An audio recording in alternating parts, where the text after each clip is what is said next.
Gott kvöld, þá ætlum við að nýta í dag fluguna Peacock eftir Kolbeinn Grímsson og þessi fluga er löngu orðin landsþekkt og hefur sannað sig sem einn veinasta fluga bara í íslenskri flugveiði. Það er að segja þegar það kemur að silungsveiði, púpuveiði. Byrjum að festa niður tvinnan eins og við gerum þetta og vefjum honum þannig að taka eina umferð við búkinn hérna aftur og svo tilbaka hérna út á enda. Það er ekkert að því. Svo skiljum við tvinnan hérna mitt á milli, eftir mitt á milli oddsins á auglunum og svo agnhaldsins. Það er svona ágætis staður til að skilja tvinnan eftir. Við ætlum að hafa þennan Peacock alveg feitan og pataralegan. Það er að segja við ætlum að byggja undir búkinn á honum og það gerum við bara hérna með hvítu ullarbandi.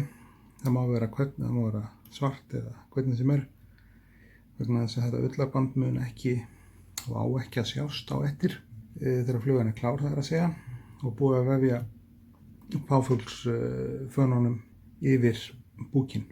Þetta er bara til þess að gera búkinn í rauninni þykkari, þannig að flugan líti út fyrir að vera aðeins meiri sig og stærri og þetta hefur nýst mér ágætlega gegnum árin.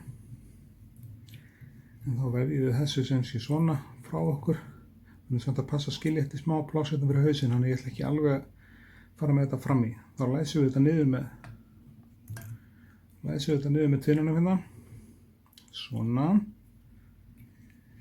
2-3 alveg þéttingsfasta snúninga.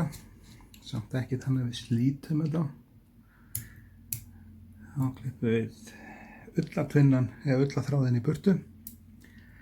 Næst setjum við Ég ætla að hafa vír á þessum af því að hann er nú að nýtast með vír þessi fluga samkvæmt uppskrift. En það sem vírin gerir líka að verkum er það að hann styrkir fluguna. Við ætlum að nota þetta grænan vír. Hann fellur inn í, það má vera koparlitaður eða gulllitaður vír. Það skiptir ekki alveg öllu máli. Gerum við þetta svona. Við sjáum endan á vírnum hérna. Hvernig hann fór hérna, þessi.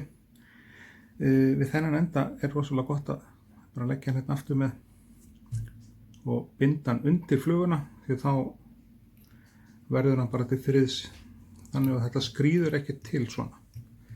Þegar það gengir frá þessu svona þá verður flugan, það er að segja vírinn á henni verður alveg til friðs.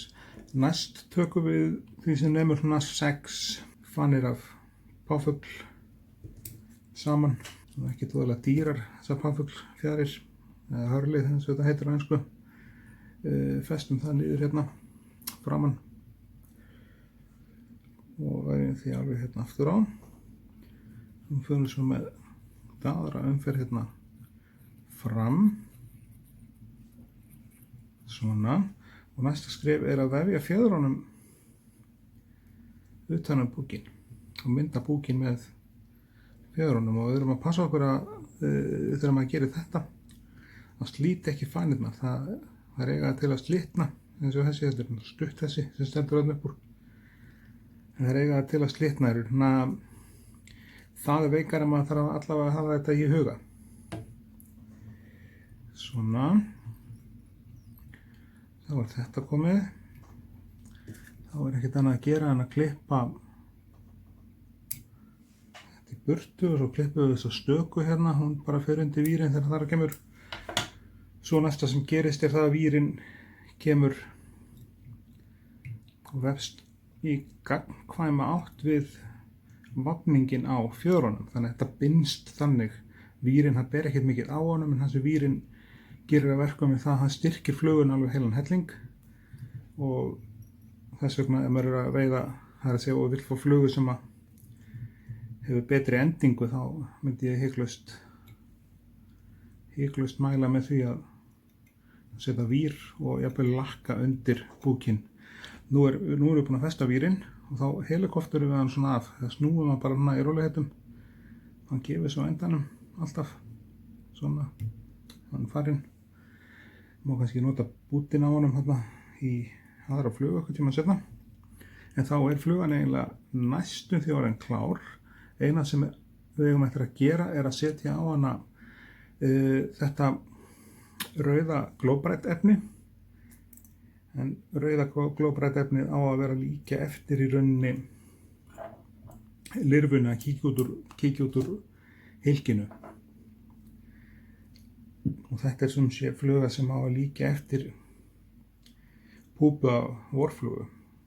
Og ég myndi nú segja að meistara Kolbeini hafi tekist ansi vel til. Það sem þessi fluga sennilega eins og mest notaði hér á landi. Það má leggja þessa hérna, jafnvel svona niður. Þá skríða þær ekkert neitt, ekki frekar en vírinn. Svo þarf að vera pláss hérna fyrir aftan hausnum. Þá getum við trimmað þetta bara hérna af, þannig að þetta stendur út úr hennar stúf hérna, svo fyrir hitt bara undir rauða. Það vefst svona á. Og einn í viðbót hérna, þá ég alveg sáttur við hausinn á henni.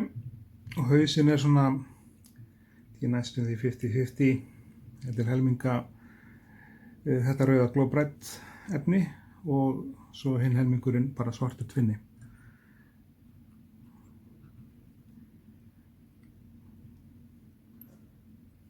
Sjá, það er alltaf að snúa kúlunni hérna aðeins upp og stundum fellir þetta ekki alveg í fyrsta, svona. Aðeins byrnir svona. Og svo klárum við bara hér hausinn. Klippum þetta burt, hnýtum yfir það og svo kemur á þetta endanhútur og lakk. Þá endanhúturinn næstur og við höfum hann allavega tvöfaldan ef ekki þrefaldan. Hérna einn kominn og við setjum alltaf einn yfir þennan og það hefur nú yfirleitt bara á flestum mínum flugum bara verið til friðs. Klippum við þetta alveg upp í kverk. Einan sem þá eftir, það að lakka þráðinn á flugunni, en það mjög mikilvægt að lakka flugur og loka hausnum á flugunni vel. Það lökkum við bara svona. Setjum nálina hérna yfir þetta. Ég er að nota Veniard sem sé flugulakk, en það til alls konar flugulakk úti á markaðnum. Það til frá Fullingmill og það til frá Veniard og hinum og þessum. Það til í öllum held ég flugubúðum svona sem selja hnýtingarefni, það hægt að fá eitthvað konar lakk þar. Og þá þessi frábæra fluga eftir hann Kolbein tilbúin. Peacock.